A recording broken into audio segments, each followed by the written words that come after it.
Buenos días, continuamos nuestra lectura diaria, nuestra conversación continua con el Señor. Él empieza siempre la conversación y está escrita en su palabra. Nos encontramos en el libro de Hechos, capítulo 13, despedida de Bernabé y Saulo.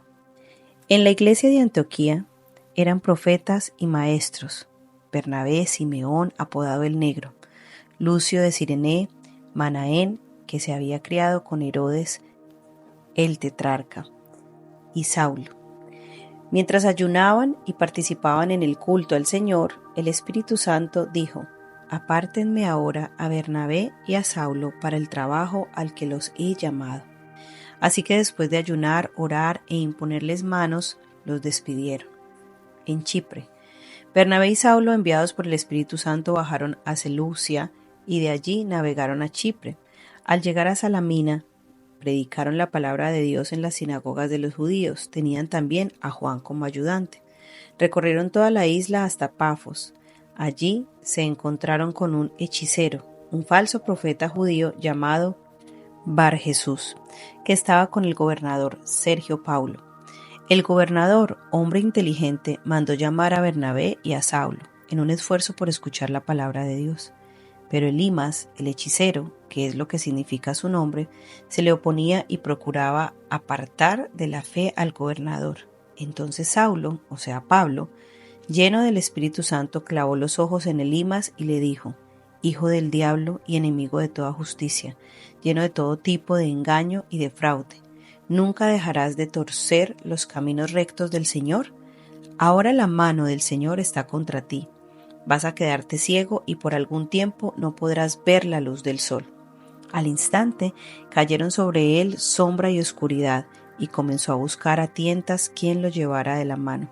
Al ver lo sucedido, el gobernador creyó y maravillado de la enseñanza acerca del Señor. En Antioquía de Pisidia, Pablo y sus compañeros se hicieron a la mar desde Pafos y llegaron a Perge de Panfilia. Juan se separó de ellos y regresó a Jerusalén. Ellos, por su parte, siguieron su viaje desde Parge hasta Antioquía de Pisidia. El sábado entraron en la sinagoga y se sentaron.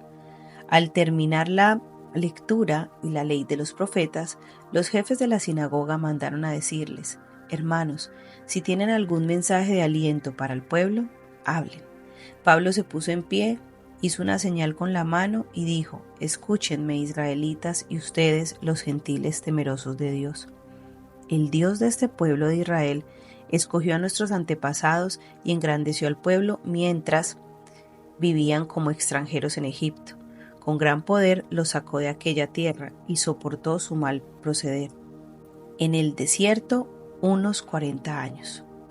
Luego de destruir 7 naciones en Canaán, dio a su pueblo la tierra de ellas en herencia. Todo esto duró unos 450 años. Después de esto Dios les asignó jueces hasta los días del profeta Samuel. Entonces pidieron un rey y Dios les dio a Saúl, hijo de Quis, de la tribu de Benjamín, que gobernó por 40 años. Tras destruir a Saúl, les puso por rey a David, de quien dio este testimonio: He encontrado en David, hijo de Isaí, un hombre conforme a mi corazón. Él realizará todo lo que yo quiero. De los descendientes de este, conforme a las promesas, Dios ha provisto a Israel un Salvador, que es Jesús.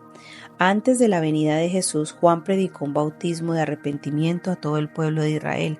Cuando estaba completando su carrera, Juan decía: ¿Quién suponen ustedes que soy yo? No soy aquel. Miren, después de mí viene uno a quien no soy digno ni siquiera de desatarle las sandalias. Hermanos, descendientes de Abraham, y ustedes, los gentiles temerosos de Dios, a nosotros se nos ha enviado este mensaje de salvación. Los habitantes de Jerusalén y sus gobernantes no reconocieron a Jesús. Por tanto, al condenarlo, cumplieron las palabras de los profetas que se leen todos los sábados. Aunque no encontraron ninguna causa digna de muerte, le pidieron a Pilato que lo mandara a ejecutar. Después de llevar a cabo todas las cosas que estaban escritas acerca de él, lo bajaron del madero y lo sepultaron. Pero Dios lo levantó de entre los muertos y durante muchos días lo vieron los que habían subido con él de Galilea a Jerusalén y ellos son ahora sus testigos ante el pueblo. Nosotros les anunciamos a ustedes las buenas nuevas respecto a la promesa hecha a nuestros antepasados. Dios nos ha cumplido plenamente a nosotros, los descendientes de ellos, al resucitar a Jesús, como está escrito en el 2 Salmo. Tú eres mi hijo, hoy mismo te he engendrado. Dios lo resucitó para que no volviera jamás a la corrupción, así que cumplieran estas palabras. Yo les daré las bendiciones santas y seguras prometidas a David. Por eso dicen en otro pasaje, no permitas que el fin de tu santo sea la corrupción.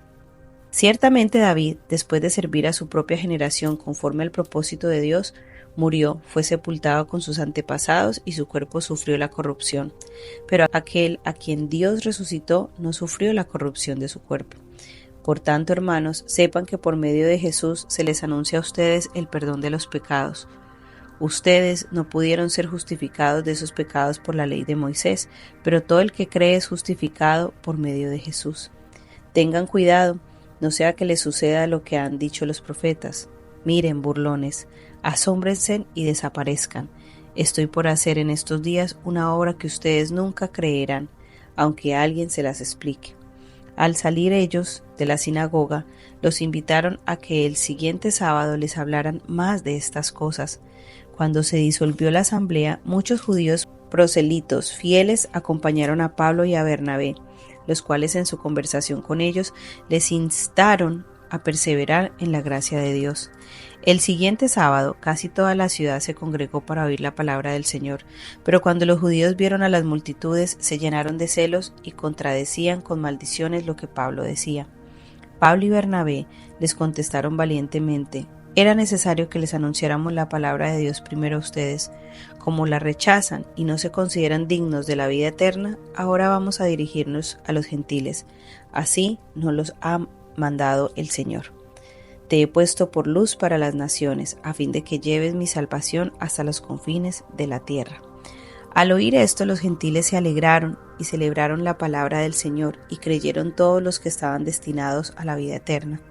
La palabra del Señor se difundía por toda la región, pero los judíos incitaron a mujeres muy distinguidas y favorables al judaísmo y a los hombres más prominentes de la ciudad y provocaron una persecución contra Pablo y Bernabé.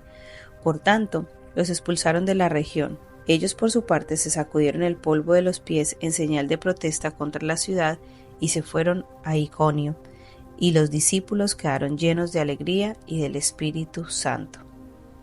Las buenas nuevas es la reflexión de hoy y lo que pudimos aprender en este capítulo de Hechos. El apóstol Pablo está en Antioquía de Pisidia y predica en la sinagoga el sábado. Presenta a los judíos congregados en este lugar un repaso de la historia bíblica. Desde Egipto al desierto, a la tierra prometida, Pablo les recuerda que Dios ha sido fiel. Y mientras leemos las Escrituras y Dios conversa con nosotros, tenemos siempre un recordatorio de la fidelidad de Dios en todo momento. ¿Por qué será que Dios nos recuerda tanto? Pablo los lleva a un rápido recorrido por la época de los jueces y los reyes, y luego da un salto hacia la vida de Jesús. Finalmente Pablo recita todo lo que ha sucedido en el monte Calvario y la gloriosa alegría de la mañana de Pascua.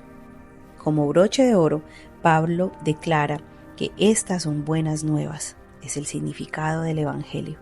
Esto es lo que Dios había prometido hace muchos siglos, las buenas nuevas, las mejores nuevas, las nuevas más grandiosas de toda la historia. Jesucristo ha resucitado. Quiero que pares y pauses un momento, respires profundo y pienses en estas buenas nuevas. Jesucristo ya resucitó. Por cierto, ha resucitado, y este sigue siendo el mensaje de la iglesia actual y de nosotros. Son las buenas nuevas que nosotros los cristianos llevamos en nuestro corazón y debemos proclamar en nuestros labios. Padre, te damos gracias por tu palabra y por tus buenas nuevas.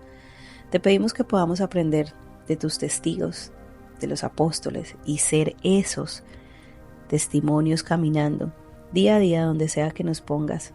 Ese es el ministerio donde tú has permitido que nosotros estemos, caminemos, trabajemos, estudiemos, sirvamos desde nuestra familia hasta nuestra familia en ti. nuestra iglesia. Padre, te alabamos, te bendecimos, te pedimos que nos sigas hablando durante todo el día y que bendigas nuestra entrada y nuestra salida de los lugares donde tú nos vas a permitir caminar hoy. Te lo pedimos en el nombre de Jesús. Amén.